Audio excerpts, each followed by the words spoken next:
കൊല്ലം ചടയമംഗലത്ത് ഓടിക്കൊണ്ടിരുന്ന കാർ കത്തിനശിച്ചു. വിയണ്ണൂർ സ്വദേശികൾ സഞ്ചരിച്ച കാറാണ് കത്തിയത്. കാറിൽ നിന്ന് പുക ഉയർന്ന ഉടൻ യാത്രക്കാർ പുറത്തിറങ്ങി രക്ഷപ്പെട്ടു.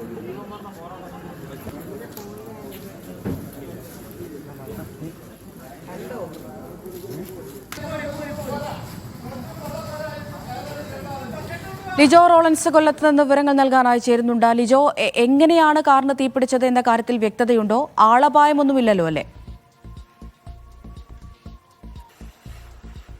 അമൃത, കൊല്ലം ചടയമംഗലത്ത് MC റോഡിൽ ഇന്ന് പുലർച്ചയോടുകൂടെയാണ് ഓടിക്കൊണ്ടിരുന്ന ഒരു കാറിന് തീപിടിച്ചത്. ആ കാർ പൂർണ്ണമായും കത്തി നശിച്ചിട്ടുണ്ട്. ആ ദൃശ്യങ്ങളിൽ കാണുന്നത് പോലെ തന്നെ അവിടെ ആളിക്കത്തിയ ആ കാർ പൂർണ്ണമായും കത്തി നശിക്കുകയാണ് ചെയ്തത്.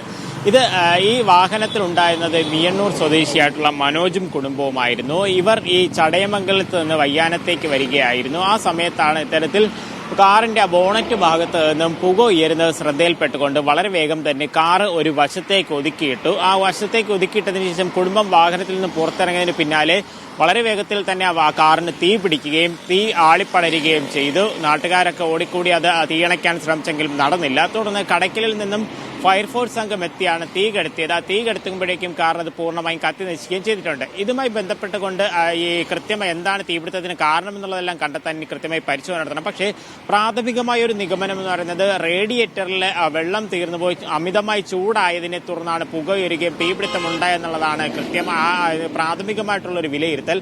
അത് തന്നെയാണോ കാരണമെന്ന് കണ്ടെത്താനായിട്ട് വിശദമായ പരിശോധന ഉൾപ്പെടെ നടത്തും. നമ്മൾ സൂചിപ്പിച്ചതുപോലെ തന്നെ ആശ്വാസകരമായിട്ടുള്ള കാര്യമെന്ന് പറയുന്നത് ആ കുടുംബം സഞ്ചരിച്ച കാറാണ്. പുലർച്ചെ സമയമായിരുന്നു. പക്ഷേ ഈ തീ പുക ഉയരുന്നത് കണ്ട ഉടനെ തന്നെ അവർ കാറിൽ നിന്നും പുറത്തേക്ക് ഇറങ്ങി നിന്നതിനാൽ വലിയൊരു അപകടവും ആളപായവും ഒക്കെ ഒഴിവാവുകയും ചെയ്തിട്ടുണ്ട്. അമൃത. ശരി, ലിജോ റോളൻസ് ആണ് കൊല്ലത്ത് നിന്ന് വിവരങ്ങൾ നൽകിയത്.